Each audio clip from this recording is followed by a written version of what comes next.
All right, hey guys. So we're going to talk about our project and what we went over. So, kind of a quick description of what we chose to argue, make an argument about is just not having technology in the classroom, or even just implementing less of it, so we can still work on those 21st century skills of communication, collaboration, creativity, and what's the last one?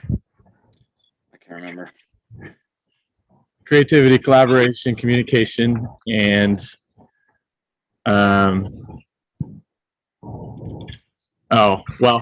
critical thinking. That's the last one. So critical thinking is our very last one. So all those skills we can work on by not having technology. So we wanted to kind of look to see if in-person interaction served better for learning in the classroom with students specifically, but also for teachers, because it can be a challenge trying to implement it the way you want to. And so that was kind of our hypothesis of what we thought we would find. But the biggest thing is we wanted to discover if we did have enough information on whether it is beneficial and it kind of outweighs the risk of implementing it with regards to health of students and teachers being properly equipped to use those platforms in the classroom. Yeah, so our communication, our audience, we were hoping to do this research to see if lots of technology in the classroom would help. And we wanted to kind of share our research with young teachers or new teachers, because as most of you probably know, in all of our classes, we're always getting hammered on more technology in the classroom, which can be good, but we just wanted to take a step back and see the other side of the picture. So we wanted to see if less technology would help. So we wanted to share our findings mostly with young teachers or new teachers. And then going into that, we'll get into our research. Now I think we had 6 artifacts. And some of them I think were thesis papers, some of them were just articles. But the first one I covered, it was called Advantages, Disadvantages. Riley, can you scroll up just a little bit? All right. Artifact, thank you. It was called Advantages, Disadvantages, and Experience of One-to-One Technology in the Classroom. And thankfully, all the articles that we looked at kind of looked at it from both sides. So they said that some technology is good, but there's also some drawbacks. One of them from that first article was misuse, and that meaning students, not being where they need to be and on their Chromebooks or whatever, and just getting onto sites that they're not supposed to be on. That can lead to a lot of class wasting time. Another one of her points that was kind of a red flag to me was talking about how it could stunt the growth of students, and how students, especially at a young age, should be using all 5 senses, and that how just looking at a screen can kind of stunt some of the other senses because they'll get a lot of visual stimulation. So I thought that was interesting. All of the links I think are in this article, and we'll put this on Canvas, so if you want to check them out, I think they're good reads.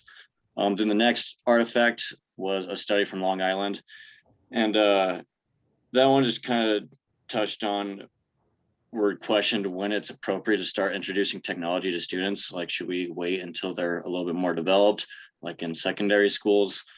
And then they also brought up some points about how the lack of training for teachers on how to implement technology appropriately could lead to some negative effects, like students wasting time, or students, not being where they're supposed to be. Kind of more or less the same as the last article, just with some different points. And then that third article was a thesis from a master's student, and it just talked about how, the concern was the lack of resources and the lack of, what's the word I'm looking for, budgeting. And some school districts can cause kind of an increase in the learning gap from, schools that have more funding and more, access to better equipment, better technology compared to those with some, smaller school districts that might not get the advantages of having more technology in the classroom. So that was just a concern of hers that would increase the learning gap. Also, one of her concerns was, I think you can see it somewhere in there. It says 60.5% of Americans report eye strain when more than 2 hours of having the devices a day. And I know with devices becoming more part of everyday's life, that with how little technology has been around for, like how short of time technology has been around for, we don't know some of the long-term side effects of all this technology is. So it's just try to be cautious and just maybe trying to take a step back and just say, okay, maybe we should think about some long-term effects, and maybe how can we introduce technology in ways that is not all at once, and kind of stuff like that. So those were the articles that I had. And another interesting thing to just bounce off of that, I think, is when you're talking about the eye strain, the biggest thing is it's not like they're going home and they're off their phones or they're not looking at a screen or playing video games, right? We are in a generation where technology is so common everywhere that implementing it in schools for 8 hours a day, right, or however long they're attending, and then still having it as a problem when they kind of come into their house, it does add up over time, for sure. Okay, so one of my articles I looked at, the biggest thing that they discussed was that the human educator should be the primary source of instruction. So when we're thinking about devices or smart boards or even just online platforms that are used throughout schools, like we use Canvas for college, but the biggest thing is if that replaces that verbal one-on-one interaction that you actually have with the teacher, where you can see them face to face, where you can have that engagement, build relationships with other people that are not kind of through a virtual world when it comes to using computers or using phones. And so I think it was interesting to find that it's never the medium or what I would consider what you're using to present your information, or even being like on a device is actually less helpful when it comes to learning, as opposed to just like the content and material that is being covered. So when a teacher chooses to use curriculum that's effective for students, that's largely important, and goes a lot longer of a way than just saying, oh, we're going to stick a device or something in front of you and you can learn off of this, and this will give you the information you need, or you can use that as an approach to show your research. And while that does have its own advantages as far as convenience, sometimes it's not useful in the long run, because again, it's all about the teacher giving and providing that instruction. And so what was interesting is everybody thought you would find that students would embrace anything that is technology, but actually they found out that person in front of the classroom proved a lot more helpful for them when it came to understanding what's being taught, and then also just functionality. It seemed to work better for them. The next one I looked at was a journal article. This one was actually a survey that it took of over 1,000 college students. So a lot of people participated in this survey. And they just kind of were citing reasons why technology ended up being a problem in their learning environment and classroom. The biggest thing was with class lectures, it could be so distracting. If one person takes out their phone, that's hindering everybody else, because you don't even have to be the one scrolling through your feed. If you see somebody else, it's loud. A lot of the time, if they're playing it with audio, or even if just the visual of looking back to see what they're doing, can kind of get in a way of wanting to participate in that lecture, ask questions, be involved, engaged, hear what the instructor is trying to get across to the students. And then also the other thing is it can be a disruptive thing when it comes to just breaking down. A lot of technology doesn't always work the way we want it to. So the intention is for it to be more convenient and make things happen quicker. And that might be the case when it's working at its best, but we all have come to know that it can have outages, we have connectivity issues, and that can kind of even derail somebody's learning, especially if a teacher is relying so much on PowerPoint slides that they had up or a video that they were going to show. And you always have to have a plan B because you never know when that's not going to function properly. And then it talked as well about the eye strain thing that Blake mentioned. Just looking at a screen all day can be a negative thing. And also just the ability to navigate all those online platforms that you're using. I know I've had so much difficulty with Canvas personally because a lot of times when you're trying to present that content, those video links might not work. They might have been corrupted. Some of those files are off of photocopies, which is so awesome that we do have access to that, sometimes without having to spend any money on textbooks. But again, because they're outdated, it is hard to read some of those PDFs. And then I think the biggest thing is just accessing your assignments. And I've even seen the side of a teacher when you have to post things and trying to work to get everything ready for the students. At my last placement at the middle school, I had a teacher who used Canvas for the PE classroom. And it was really neat because you were able to hand out assessments virtually that they could immediately log on and take, and then it grades them for you. So it kind of saves you through that process. But just the idea of posting it and how many times it didn't work the way it should have was so numerous that it caused a lot of frustration and it was time consuming for both my mentor and I through that process. The very last one I had was just a video that talked about the idea of phone addiction and how it can be really harmful.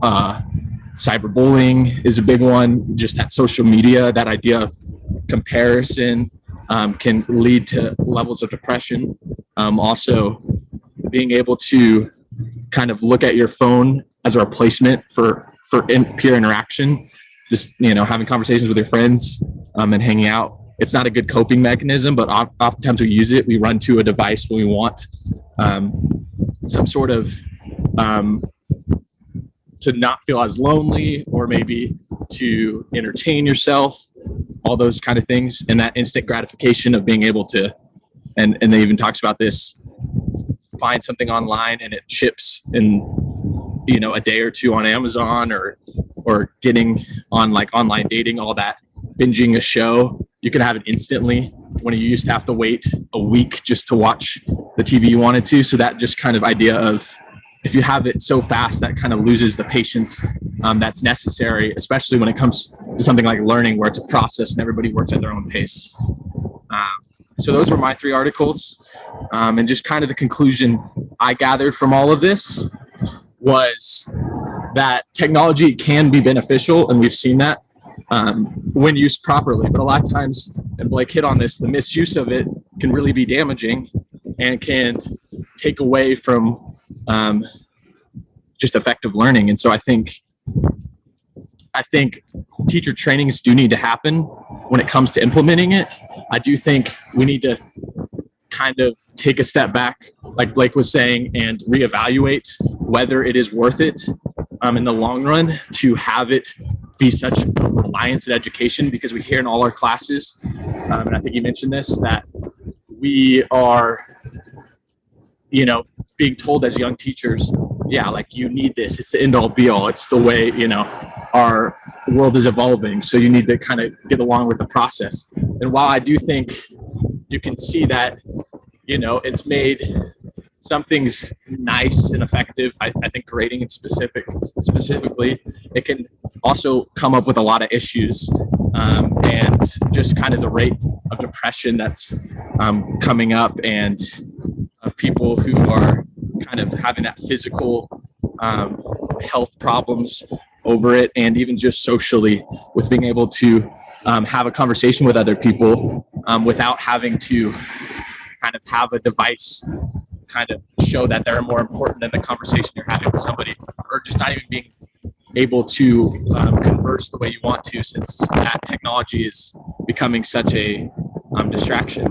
And so my big takeaway was a no phone policy might be the solution to kind of fix that. But obviously we're still seeing computers and lots of students having Chromebooks and access to those. And while it's nice for remote learning, whenever we transition into that phase, with the issues involving COVID, I think that's also caused us to kind of miss out on all that. Like, there are a lot of students who are behind, and that development wasn't able to happen socially. I'm seeing that with a lot of students who were out of the classroom for several years because of the pandemic, or that kind of idea of not, I don't know, when you're accessing and just on your phone all the time and on your computer working through assignments, even just typing things up, that length of period where you're kind of in your virtual own world, it kind of removes that teacher role. And I think we've realized it is so important in education, and we never want that to be the case for our students. So ultimately, I think, if used appropriately and scarcely, I think it can be productive. But at the same time, there are so many downsides that we do need to be paying more attention to. Even with internet blockers, students are still having access to games and different things that can easily derail their focus. I even observed a class recently that was teaching English for third graders, just because I had a lot of extra time in my planning period and wanted to see how the classroom works as opposed to the PE gym.